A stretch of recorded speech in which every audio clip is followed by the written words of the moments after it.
What's up, Megamaniacs? You got Mr. MegaManFan here, and in the words of Ice Cube, today was a good day. A couple of packages just got dropped off by FedEx, and I'm gonna open them up and show you what's inside. Now, some of you may be aware that a couple of weeks ago, a maker of high-definition retro gaming consoles had a restock on a Friday at 10 a.m. And when they did, ordering was not easy because you really had to hammer the website to get an item into your cart. But I did this one for at least 20 minutes and it finally went through.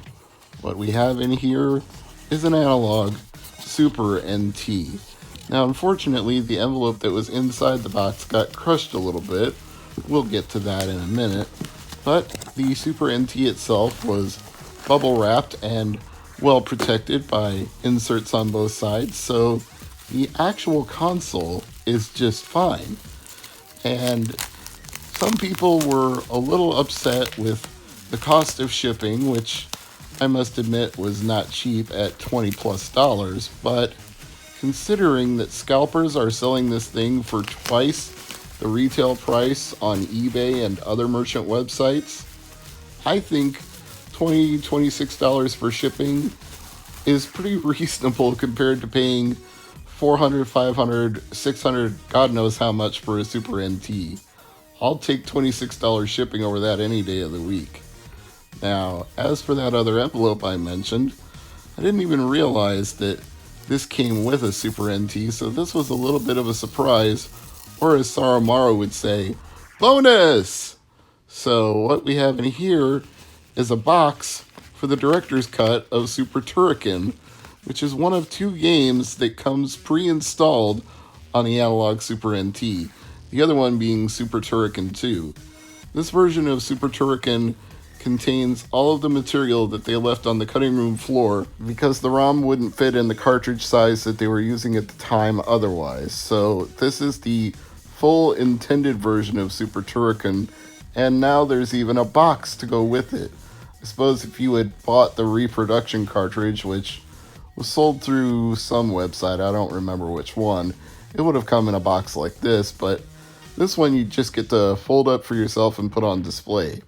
Unfortunately, due to that envelope being creased, one end of this box doesn't shut very nicely. It kind of bends and warps out a little bit, but I'm going to try flattening the box out under some weight and see if I can get a better fold on that end of the collector's box. And then, of course, I'll put it in a protective plastic box, just like if it was a regular Super Nintendo game, because it certainly seems to be the same shape and size as a normal box, and looks a lot like a normal Super Nintendo box too, so I appreciate that attention to detail. And again, if they were selling reproductions of the game, I'm sure it came in a box just like that, except it didn't say Super NT on it.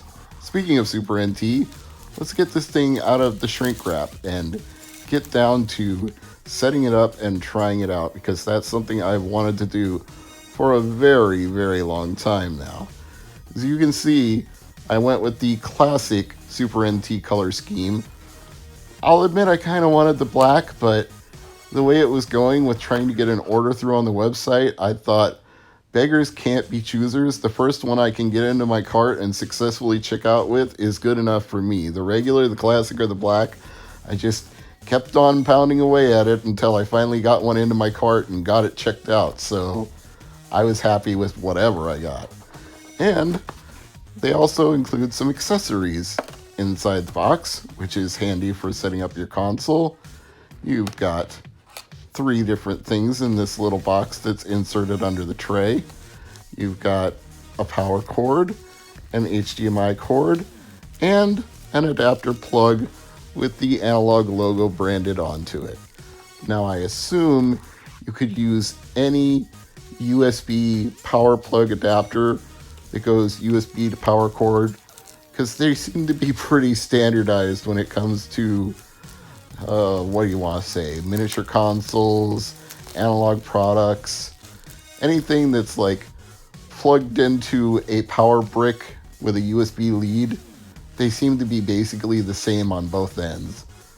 Now, I'm not going to say that with 100% certainty, but I feel reasonably certain you could probably swap like an Apple iPhone brick and plug the same cord into it. But if I'm wrong, I'm wrong. So if you have the Analogue and it comes with that power brick, you're best to just use the power brick that it comes with. Now, moving on, there were some games that I showed in the mail call yesterday here on Mr. MegaManFan that I wanted to save to try out on the Super NT when it arrived. So I turned it on, got Super Turrican up and running from the menu, and then if you hit down and select, it brings up the menu screen and you can run a cartridge, and that is exactly what I've done here. This is Super Wagon Land, which initially I believed was a platforming game based on the description that I read online, but getting to the actual platforming turned out to be a bit of a challenge, and maybe I'm doing something wrong, or maybe I need to jailbreak my Super NT, download the ROM, and patch it, which I definitely intend to do, because with the Super NT, jailbreaking it does not void your warranty, because the jailbreak is cores designed by Kevtris, and the FPGA Field Programmable Gate Array Super Nintendo inside of this thing was also designed by Kevtris. So basically, they're perfectly fine with you jailbreaking the console. It's not officially part of the system, but they're not telling you not to do it either. It won't make your product unusable unless something horribly, terribly awful went wrong. And even then, they're saying it can't be bricked. I mean, you could reboot it back to the basic original stock system just by putting in an SD card with the original firmware on it. So I don't think you could ever break this thing, but again, I won't say that with 100% certainty, because maybe if you were actually trying on purpose to break it, you really could. But I'm skeptical of that, because if they want you to jailbreak, or well, they don't discourage you from jailbreaking it, then I don't see that much wrong here.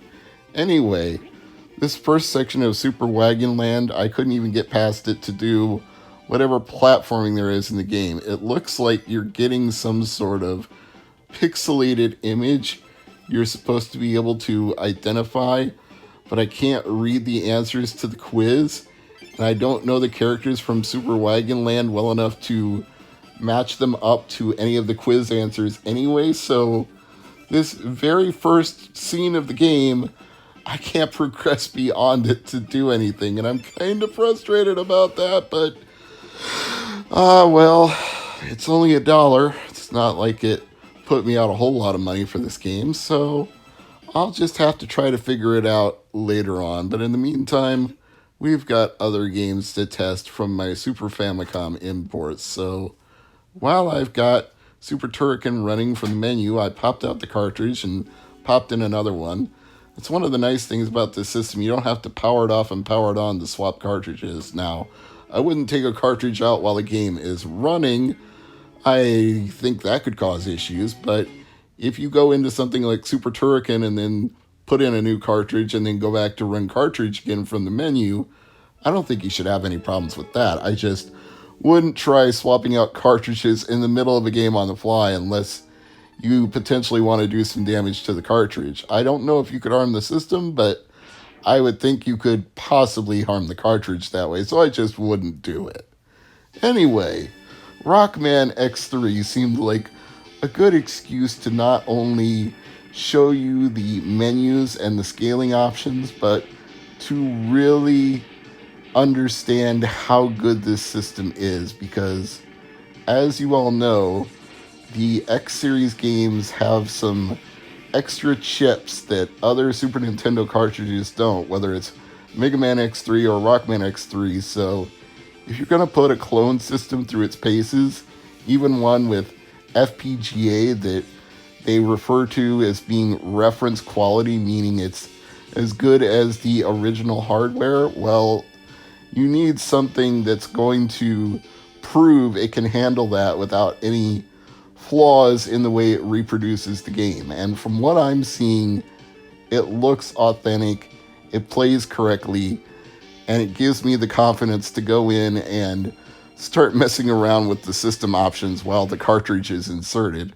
Which again, it doesn't prevent you from doing that. It warns you that it could corrupt the game, but I find the likelihood of it causing an error probably really low. Maybe in a role-playing game, if you interrupted it while it was saving data, that could cause an issue. But again, I suspect it's highly unlikely at best.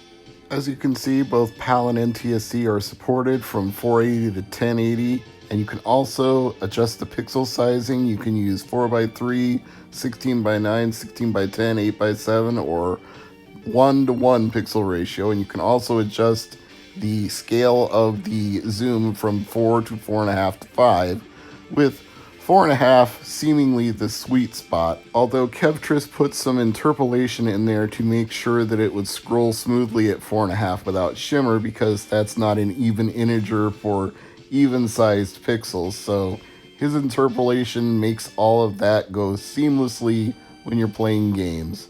Now, the refresh rate on this is 60 Hz as opposed to 60.08, which the actual Super Nintendo runs on, so for some peripherals, it's possible that you need to turn off the zero delay and use authentic 60.08, but in some cases that could make it incompatible with certain TVs that don't recognize a device plugged into HDMI that's anything other than the 60 Hz standard, or 50 Hz if you're in Europe, so use your own discretion when deciding whether or not to use the frame delay. If you have an incompatibility issue, you can turn it off, but if your TV doesn't display it, you'll need to turn it back on.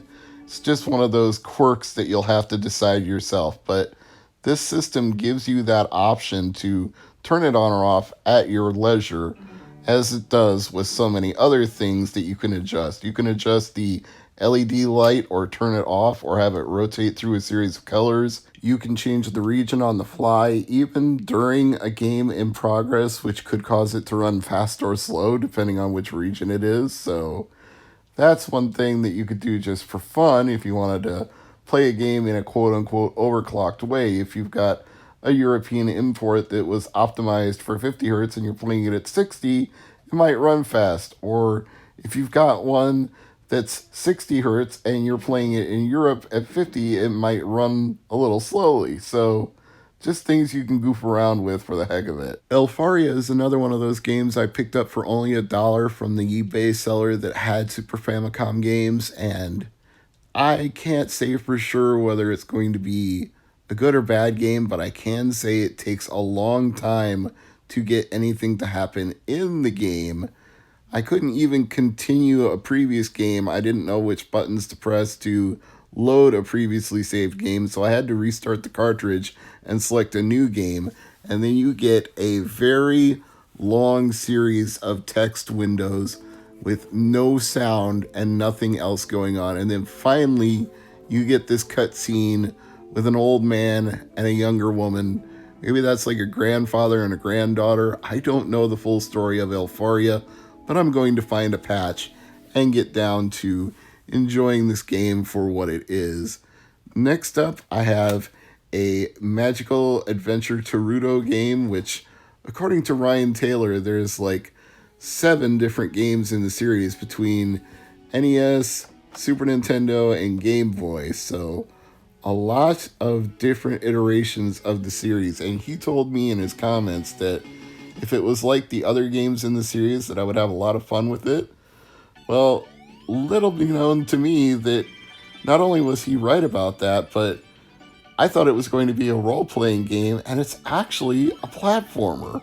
So even though I thought Super Wagon Land was a platformer and I couldn't get anywhere in it, I didn't think this one was a platformer, and as it turns out, it is. You're some kind of creature, a humanoid-looking creature, but obviously not human because you have an excessively long tongue, and you use that tongue to hit enemies. I guess it's a poison tongue because you lick them and they, I don't know if they die, but they go away. They're not in front of you blocking your way anymore. And it's laid out like Super Mario World with all these different levels that you go to in a grid-like fashion. So I'm starting at 1-1, of course, and you see this tongue flicking out. Don't try to jump on the enemies. That doesn't seem to work. I found that out the hard way. You have to flick them with your tongue, unless there's some kind of power-up you can collect that enables you to kill them or dispatch of them some other way. But jumping on them doesn't work. Only the tongue does. So that turned out to be a way more interesting game for only $1 than I ever expected it to be. I would call that a huge win, and I'm pretty confident, given the random nature of these 4 games that I picked out, that the Super NT is running exactly the way it should be. By request on Twitter, I'll be checking out various peripherals to see what's compatible with the Super NT, so stay tuned for a future video.